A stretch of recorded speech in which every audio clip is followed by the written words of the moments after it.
So I'm going to end on this short one that's in this scene. It's a little poetry pamphlet of stuff, and it's £1. So if I sell 2.5, I've paid for my bus home. Living the dream. So at this very moment in time, well, probably not now because it's past 10, but in London there is a little thing called the Arms Fair, and it is where 28,000 arms dealers have gathered in our capital to compare weaponry and see how they can make a profit from war and death. And there are some very, very, very brave activists who are protesting, demonstrating, occupying and blockading this arms fair to try and stop this from happening.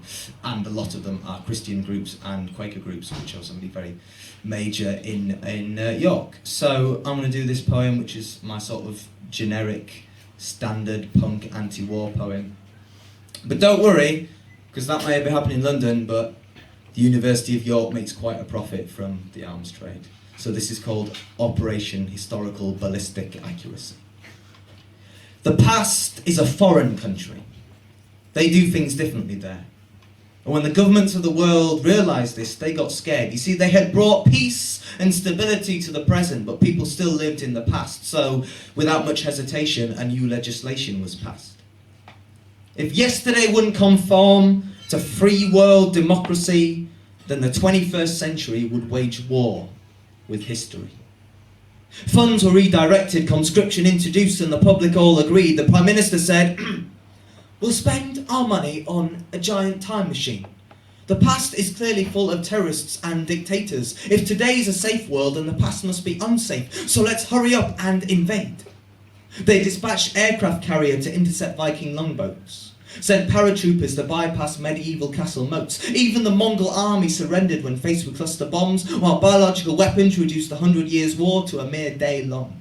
Bazookas proved effective when used at Agincourt, and armoured tanks changed the course of the American Civil War. The Trojan War was over in the blink of an eye thanks to Agent Orange spreading like wildfire. Spanish galleons sunk by submarines, and mortar fire drowned out Aztec warriors' screams. And it just so happened that the past had land to develop, gas, unpolluted soil, and just a little bit of oil, but that was purely coincidental. It was hardly worth mentioning. So the governments of the free world declared victory over history, time for celebration. But even after they'd overthrown every historical dictator, the past still haunted the present like a spectre. No matter how many history books got rewritten, or people objectively branded as heroes or villains, the governments of the free world could still not conquer the past. So they came up with one final decisive task. They sexed up a dossier, came to a stalwart decision. They called in one final strike, gave a plucky youngster the mission. Big business pushed for it, and the military generals all planned to blow up the Big Bang with an even bigger bang. The media ran with the headline, the ultimate WMD is at the very beginning of all time and history. Think about it. No more history repeating, no more sins of the past to manage. And if it causes the destruction of our lifetime and reality, well, that's just unfortunate collateral damage. The past is a foreign country.